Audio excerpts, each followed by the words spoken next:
How do you think you would beat Ilia Topuria? I'd grab him by the scruff of the chest and slap that little nose off him, yeah? The UFC has a long history of showcasing fighters who are not only elite athletes but are also skilled trash talkers. Conor McGregor, Tito Ortiz, Dillashaw, Nick Diaz, Michael Bisping, Wanderlei Silva, John Jones, Chael Sonnen, Lesnar are all guys who were nasty at press conferences and ended up having a great career in MMA. However, between that era and today, the UFC haven't had a genuine heel.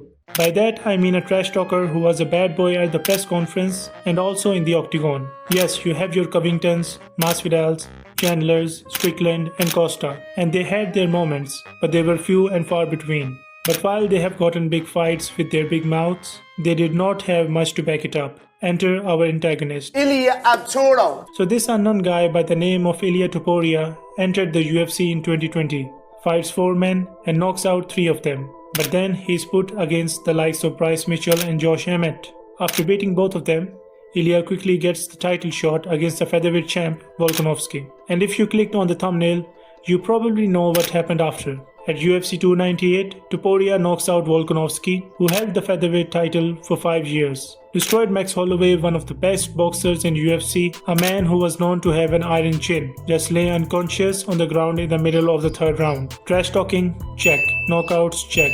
Ilia Topuria was the next big thing in the UFC. And then came the year 2025. Topuria moved up to face the lightweight champion Islam Makhachev, and in a turn of events, Islam leaves the division and goes to welterweight. Topuria is put up against the former champ and another fan favorite, Charles Oliveira. There were a lot of talks about Topuria. How will he fare not only in the lightweight division but against the former division champion? Leading up to the fight, Ilia said some merciful things to Charles during the face-off and then butchered him in the 1st round. After the fight, Ilia calls out Paddy Pimblett and they had a moment in the octagon. Now here's what's important. A few months ago, the lightweight division was the most competitive in the UFC. Today, Islam Makhachev has left for welterweight. And the question is, who is left for Ilia? Dustin will probably have his last fight 3 weeks from now. Gaethje is at the very end of his career and says that he'll retire if he doesn't get the title shot. Listen, if you're thinking about retiring, you know how I feel about that. You should probably retire. Ilia already beat Oliveira and Max Holloway and cannot fight the featherweight champion like Islam, as he already beat him as well.